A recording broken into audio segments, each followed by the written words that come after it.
Hi, my name is Marissa Thompson. You may remember me from previous videos.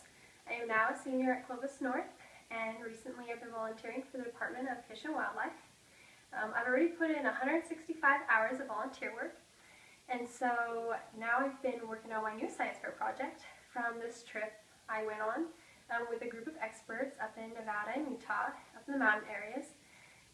And so what they did there was they set up a bunch of traps in burned areas to collect new species that happen to wander into the area.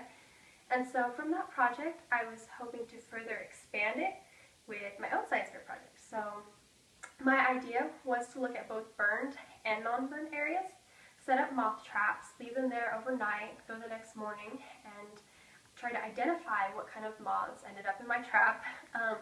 So that will be an indicator for me of what kind of moths are in both the burned and non-burned area. And by using these two to compare, it's like looking at the habitat in that area. I mean, after a fire, the habitat is kind of wiped out, usually.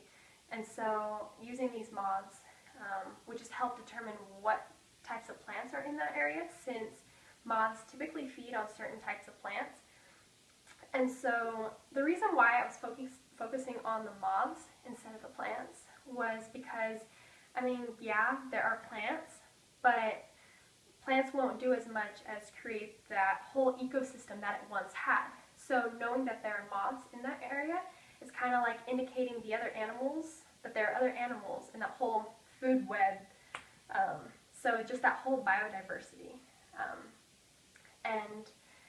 So my next step to this project was getting the materials I needed. Gathering the equipment was a huge obstacle for me because a lot of it's very expensive and stuff.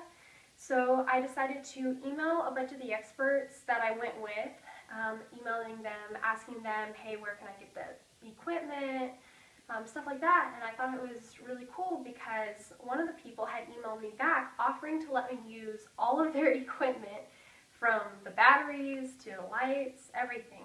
So I drove 2 hours down to Bakersfield, and I was able to get all the equipment. It was really nice because not only did he help me, but this other guy had offered to give me some files of moths that were previously in the areas of the burned and non-burned, so I could use that as my baseline.